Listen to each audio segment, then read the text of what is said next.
Dok, yan is ito. Sige po. Ito na mo. Ano po ito? Ani, Amy. Ami. Ani. Kasi this one po, pang ilang week mo na po kayo? Nag-start siya ng September 26. Parang ng 25, ano lang siya, parang spot lang. Pero 26 medyo madami na. Tapos ngayon sir, medyo umuunti. Madami pa din eh. Kami. You don't observe anything naman po. Pananamlay, wala nang gana kumain. Hindi. Panginaw. First time niyo po ito na mabubuntas? Yep. Ever? Kami ingay. Shh. Hindi ka naman naglakad, hinihingal ka. Kinakabahan ka na, no?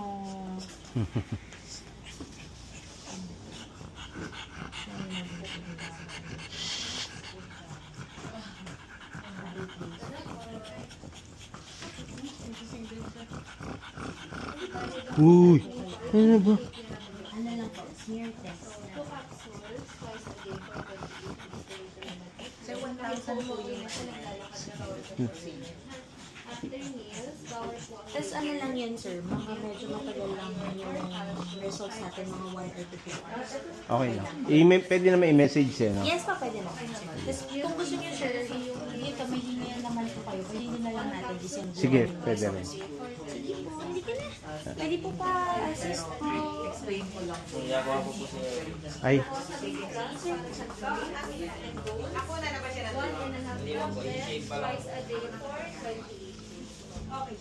ilang kilos na ba siya? Tingnan po. 8.2 siya nung huling tinimbang eh. Lakas kumain eh. Naku, baka parang hindi lang po siya 8.2. Dinadiet ko nga yun, hindi ko lang alam pagka wala ako kung pinapakain pa rin. Kasi po, ang worry natin dyan, pagka medyo obese po siya na magbuntis, medyo mas prone lang po Oh. talaga to complication. 9.4. 9.4, sir. Ha? 9.4. Sigurado ka? 8.2, tumaas ng 1 kilo mahigit. Lakas mo kasi kumain. Ha? May ano siya. Hawakan ko ba? Hindi ko kahit hindi. Hindi naman siya.